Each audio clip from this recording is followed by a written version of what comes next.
Hi, and welcome to Zeno Labs Live, the new live video series from travel booking and expense management provider Serko, where we feature subject matter experts on various topics across the corporate travel industry. My name is Tony DeStalfo, and today I'm joined by Kurt Ekert, CEO of CWT. Kurt, thanks for joining. Thank you, Tony. It's been way too long since I've seen you in person, so this will be a poor substitute, but I am Yes, excited to be here. yes, so true, so true. Can't wait for that moment, as many of us feel. So, okay, Kurt. Now I've seen you've been on the speaking gig the last couple of weeks. You did an hour with the company Dime Guys. I saw you did another hour with at Gov's Travel. Very nicely done. Today I'm only going to keep you for about 15 minutes. Really much faster pace today. So let's dive in real quick, Kurt. First question: how has COVID-19, the pandemic, changed the TMC value proposition? Well, great question, Tony. I'm not sure that the TMC value proposition per se has actually changed, but client perception of value seems to be shifting from seeing travel management as a commodity, which was a long-term structural trend, to now focusing on expanded duty of care and also end-to-end governance of travel. And so there is significant relevance that remains in both the human and digital travel service offering. But I think prospectively, there's going to be a stronger emphasis on traveler experience, on traveler confidence through all channels of the chain. And also for travel managers or the clients, traveler visibility through in-program bookings is going to become even more essential than it was pre-COVID.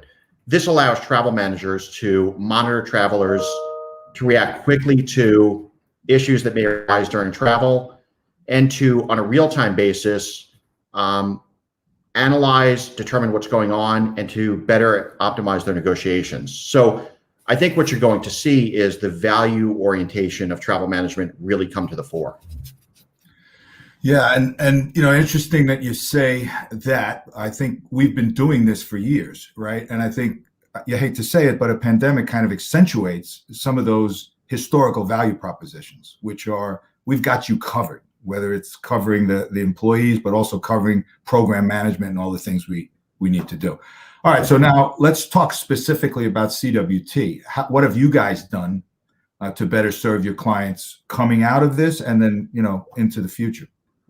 Well, obviously over the past year, like everybody in this industry, our volumes and activity have been down substantially, but we've been very, very busy. So first, we took the opportunity to restructure and streamline our business operations around 3 business unit presidents and now around 8 industry verticals for the first time ever. We further scaled our global always-on service offering. We completed the rollout of our CX platform globally, which provides our travel counselors a ubiquitous view of the traveler across any and all channels. We've made great progress with our traveler-facing capabilities, such as messaging or chat. We materially increased the penetration of key offerings such as remit, price optimization, and our data and benchmarking offerings. And then specific to COVID, there are some new requirements and some new things that we solved there. We deployed a return to travel dashboard, new pre-trip approval capabilities, CWT Travel Essentials. This is curated content that basically includes anything and everything to do with rules, travel protocols, and then enhanced health measures that are so critical in the age of COVID. We also rolled out through our solutions group an ECO, or employee, climate, and organization proposition. This basically helps organizations tackle employee well-being while considering organizational goals and also the impact to the environment. But overall, we feel very good that the innovations we've delivered over the past year really help us be most fit for purpose against the new needs of the COVID world in which we're living. Yeah, both for the traveler, sounds like a lot of traveler stuff, but also for again, back to the management of the program stuff as well. I want to dive in a little deeper on the desktop change for your agents. I'm assuming that gives you a lot more flexibility, I would think, right? In terms of just, managing people regardless of time zone. Right. Well, what you typically heard of in travel management are basically upgrades of mid and back office systems. What we did instead is we focused on the front office. We implemented a third-party software called Pegasystems. And what this does is basically give the client a retail-like screen experience or excuse me, our council's retail-like screen experience. And when you couple that with the upgrade to the GUI desktops that we've done with the GDSs, it basically is a full digital environment for the travel counselor, allows them to focus not on green screen commands, but on providing the best service, the best optimization to the client, to the traveler. And then will they be dedicated to certain clients, or is the opportunity to say, hey, I got a whole bullpen of guys, no matter where they are, I can route calls? Traditionally, Tony, we've had a hybrid. We've had certain teams that are dedicated to clients, certain that are shared, and then some in the hybrid. I think there's a movement toward more shared teams and more pan-regional service capabilities rather than in-country operations. It's important that you solve for language, but especially, for example, if you're running a travel program and you want to make sure you have standardized capabilities and services across all geographies, much easier to do that on a pan-regional than a local basis. Yeah, good. All right. Last question in this section.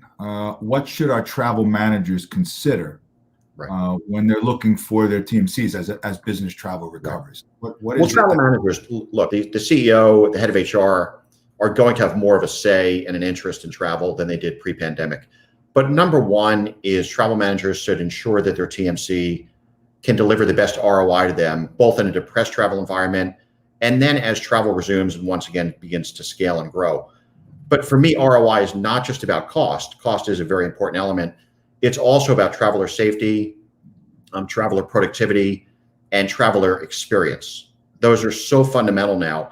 And so to deliver this, TMCs need to provide a combination of relevant choice and the best price of content in all channels at all times. You can't use traditional negotiated price. You have to get the best spot price at a point in time. You have to deliver data and insights at scale. And the TMC has to provide products and services globally that are standardized across many, many geographies. But in sum, a TMC really should serve the travel manager as a partner and help them optimize their program end to end. Sounds good. Sounds like a plan. Okay, I'm going to move you into the Zeno zone. Okay, this is the Zeno zone. 3 questions, very fast, very different types of questions here. Okay, so you've most recently probably had a bunch of major business decisions you had to make.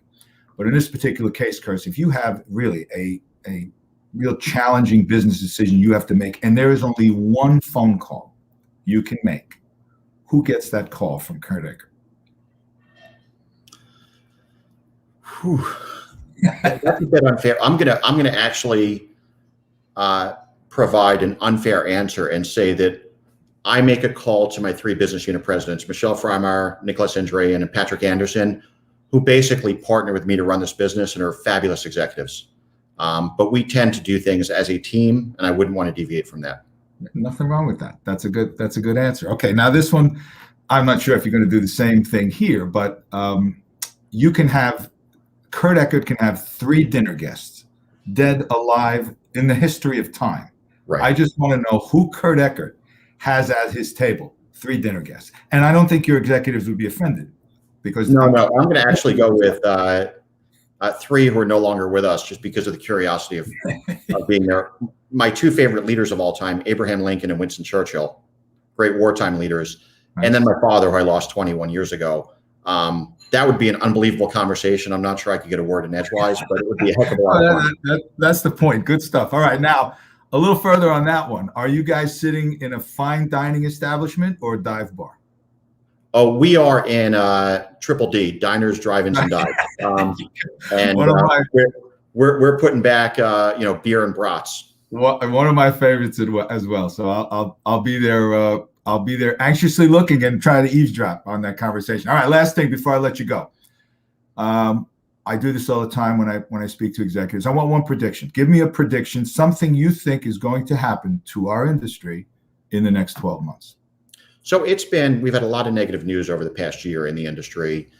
Infection rates have not fallen the way they need to, but there are green shoots. Vaccinations are growing.